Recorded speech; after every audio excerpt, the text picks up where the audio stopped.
Assalamualaikum warahmatullahi wabarakatuh. Adapun tujuan dibuatnya video ini adalah untuk memenuhi tugas mata kuliah kimia bahan alam, yang mana saya akan membahas mengenai steroid. Adapun jurnal yang saya ambil itu judulnya mengenai uji aktivitas anti diabetes fraksi etil asetat daun pandan wangi. Di sini dosen pengampu dari mata kuliah ini adalah Bapak Dr. Randus Harizon, MSI. Baiklah, perkenalkan saya Hoiratunisa dengan NIM A1C120035 dari kelas reguler A 2020 Prodi Pendidikan Kimia Universitas Jambi. Langsung saja pada materi yang akan saya bahas, yaitu mengenai steroid. Nah, di sini steroid termasuk ke dalam senyawa kimia bahan alam. Steroid adalah senyawa organik lemak sterol yang tidak dapat mengalami hidrolisis, yang didapatkan dari hasil suatu reaksi penurunan terpena atau squalena. Nah, adapun struktur dari steroid dapat dilihat dari gambar 1.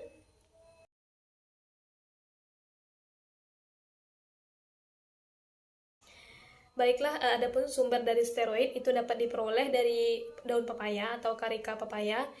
Tumbuhan pepaya atau karika pepaya ini mengandung senyawa steroid, yaitu golongan sterol atau kampesterol. Kemudian dapat juga diperoleh melalui kulit batang bakau merah atau Rhizopora sitolosa. Nah, senyawa steroid yang terkandung dalam kulit batang bakau merah atau Rhizopora stilosa ini merupakan campuran senyawa steroid, yaitu kampesterol dan juga stigmasterol. Kemudian yang ketiga itu dapat diperoleh juga senyawa steroid ini melalui buah mahkota dewa atau Paleria macrocarpa. Nah, senyawa steroid yang terdapat dalam buah mahkota dewa adalah sitosterol. Kemudian di sini saya mengambil referensi jurnal yang berkaitan dengan materi steroid ini, di mana dengan judul Uji Aktivitas Antidiabetes Fraksi Etil Asetat Daun Pandan Wangi dengan metode alfa glukosa. Adapun latar belakang dari jurnal ini, di mana pengobatan tradisional sebagian besar menggunakan ramuan yang berasal dari tumbuh-tumbuhan baik berupa akar, batang, biji, bunga, daun, ataupun kulit kayu. Bagian-bagian dari tumbuhan tersebut mengandung senyawa metabolit sekunder yang terdiri dari 4 golongan utama, yaitu senyawa steroid, flavonoid, alkaloid, dan terpenoid. Senyawa metabolit sekunder tersebut memiliki aktivitas biologis. Salah satu diantaranya dapat mengobati penyakit diabetes mellitus. Diabetes mellitus adalah suatu penyakit di mana kadar glukosa atau gula sederhana di dalam darah itu relatif tinggi. Itu menurut Sugondo 2005. Dari ekstrak etil asetat daun pandan wangi yang memiliki aktivitas antidiabetes dengan aktivitas penghambatan sebesar 94,23 ppm. Adapun senyawa yang diduga memiliki aktivitas antidiabetes ini adalah steroid. Berdasarkan latar belakang tersebut, maka perlu dilakukan vaksinasi ekstrak etil asetat daun pandan wangi atau Pandanus amaryllifolius Roxb, serta pengujian aktivitas antidiabetes fraksi tersebut menggunakan metode alfa glukoksida. Adapun metode penelitian dalam jurnal ini, di mana ekstraksi dilakukan dengan cara maserasi selama 3 kali 24 jam menggunakan pelarut etil asetat dan penguapan pelarut menggunakan rotary evaporator buci. Vaksinasi menggunakan lempeng silika gel merek Case Gel F254 ukuran 20 x 20 cm tebal 0,2 mm dengan eluen N-heksana etil asetat dengan perbandingan 3:1 dan 3 tetes asam asetat glasial. Uji aktivitas antidiabetes dilakukan dengan metode Cl glukoksida menggunakan pelarut P-nitropeni.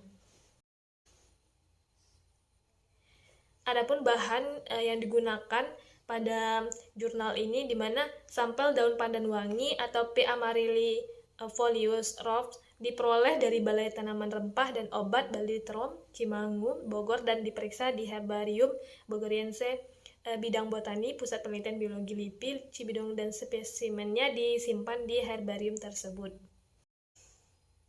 Ekstraksi dan vaksinasi. Sebanyak 25 gram serbuk kering daun pandan wangi dimaserasi dengan etil asetat kualitas teknis yaitu 3 kali 24 jam. Setelah dilakukan penyaringan, ekstrak dipekatkan menggunakan rotary evaporator pada suhu 70 derajat Celcius.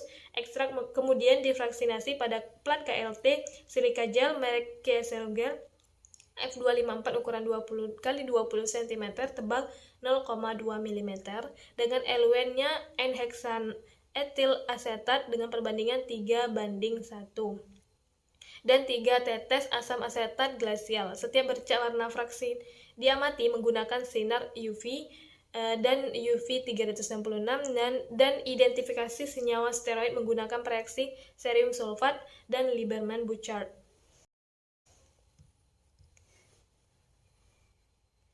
Adapun uji anti diabetesnya di mana dilakukan sebanyak 30 lembar KLT preparatif fraksi 1-4 yaitu 3 mg dilarutkan dalam DMSO dan dibuat larutan baku dengan variasi konsentrasi 10.000 banding 5.000 dan banding 2.500 dan 1.250 ppm. Sampel sebanyak 5 ml dimasukkan ke dalam tabung dan ditambahkan 495 ml buffer fosfat dengan pH-nya 7 dan 250 ml PNP alfa-D-glukopiranosida 20 ml. Setelah homogen, larutan diprenkubasi selama 5 menit pada suhu 37 derajat Celcius.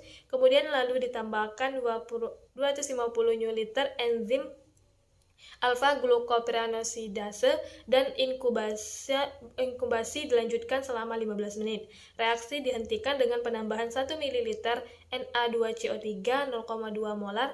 Jumlah P-nitrofenol yang dihasilkan diukur pada panjang gelombang 400 nanometer. Selanjutnya dibuat preparasi sampel tanpa enzim alfa-glukopiranosidase dan larutan pembanding kuarsetin.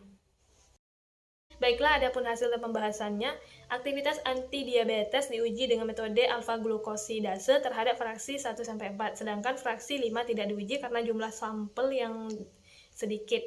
Fraksi 1-4 memiliki aktivitas anti-diabetes dengan relatif masing-masing sebesar 218, 79, 73, 57, 152, 87 dan 103,55 ppm. Nah, berdasarkan hasil yang telah diperoleh menunjukkan bahwa fraksi 2 memiliki aktivitas antidiabetes terbesar dengan nilainya relatif sebesar 77,57 ppm. Artinya, fraksi 2 mempunyai menghambat aktivitas enzim aglukosidase sebesar 50% pada konsentrasi 77,57 ppm. Pada uji antidiabetes, penitrofenil alfa-D-glukopiranosida atau PNPG, suatu senyawa agen antidiabetes terhidrolisis menjadi alfa-D-glukosa dan penitrofenol oleh enzim alfa-glukosidase.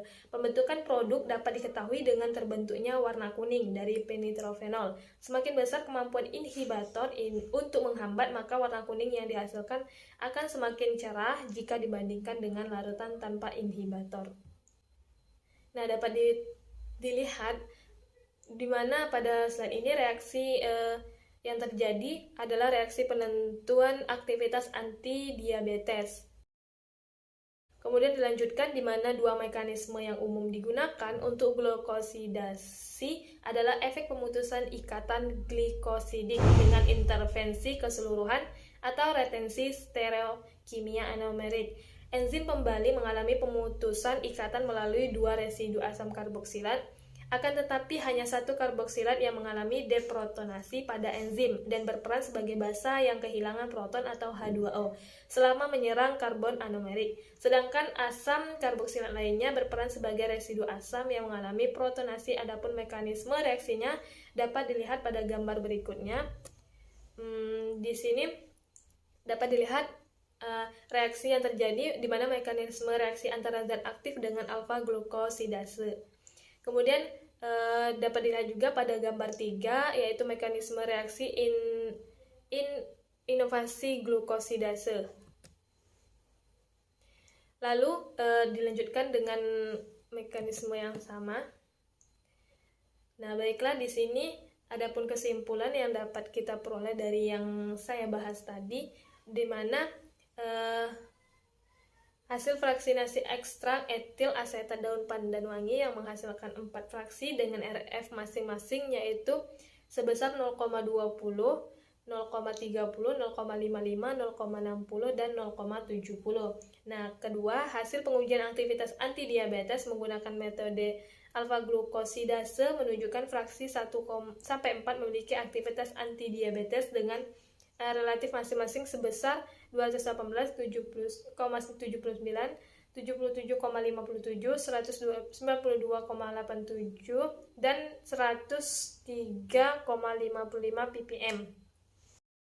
Baiklah, itu tadi penjelasan mengenai steroid dan jurnal yang saya gunakan dan saya kutip.